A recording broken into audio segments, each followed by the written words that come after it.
Hi everyone, welcome to Supratika's world. ఈరోజు mini vlog వచ్చేసి మేము కార్తీక మాసం రోజున వెంకటేశ్వర స్వామి టెంపుల్కి వెళ్ళాము. ఇది వచ్చేసి మినీ తిరుపతి అంటారు. సో అక్కడనే మేము 365 ఒత్తులు ముట్టించాము అండ్ దేవుని దర్శనం కూడా చేసుకున్నాం. దర్శనం చేసుకున్న తర్వాత అక్కడనే అన్నదానం పెట్టారు. ఫ్యామిలీ అంతా అక్కడనే భోజనం చేసాము. చాలా బాగుండే ఫుడ్ అయితే. దేవుని ప్రసాదం అంటే ఒక అమృతం అని చెప్పాలి. చాలా వెరైటీస్ పెట్టారు. అసలు చాలా టేస్ట్గా ఉండే. అసలు అక్కడనే కొంచెంసేపు ఉన్నాము, ప్రశాంతంగా అనిపించింది. ఆ తర్వాత పెద్దమ్మ టెంపుల్కి వెళ్దాం అనుకున్నాం. అప్పటిలోపు పెద్దమ్మ టెంపుల్ క్లోజ్ అయిపోయింది. సో అక్కడలో దగ్గరలో ఉన్న నీలఫర్కి వెళ్ళాము. మా అత్తమ్మ ఇంకా మా మా సిస్టర్స్ ఉన్నారు కదా, కో సిస్టర్స్, వాళ్ళు ఫస్ట్ టైం అనమాట ఇక్కడికి రావడము నీలఫర్కి. చాలా అసలు టీ ఇంకా కోవబన్ చాలా బాగుండే. సో పిల్లలు అయితే టీ తాగరు కదా, వాళ్ళు ఐస్ క్రీమ్ తిన్నారనమాట. చాలా ప్రశాంతంగా అనిపించిండే.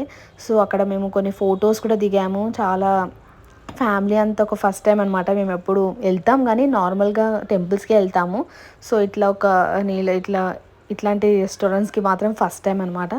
సో చాలా బాగుండే. పిల్లలు చాలా అల్లరి చేస్తున్నారు, అక్కడెక్కడ వెళ్తున్నారు. సో వాళ్ళు కూడా చాలా వరకు ఎంజాయ్ చేశారు. సో మాకు కూడా ఆ రోజు చాలా మంచిగా అనిపించింది. సో మేము వెళ్ళింది అసలు యాక్చువల్లీ 3 o'clockకి, ఇక నైట్ 10 అయిపోయింది. ఇక షాపింగ్ మాల్కి వెళ్దాం అనుకున్నాం. అప్పటిలోపు అన్నీ క్లోజ్ అయిపోయాయి.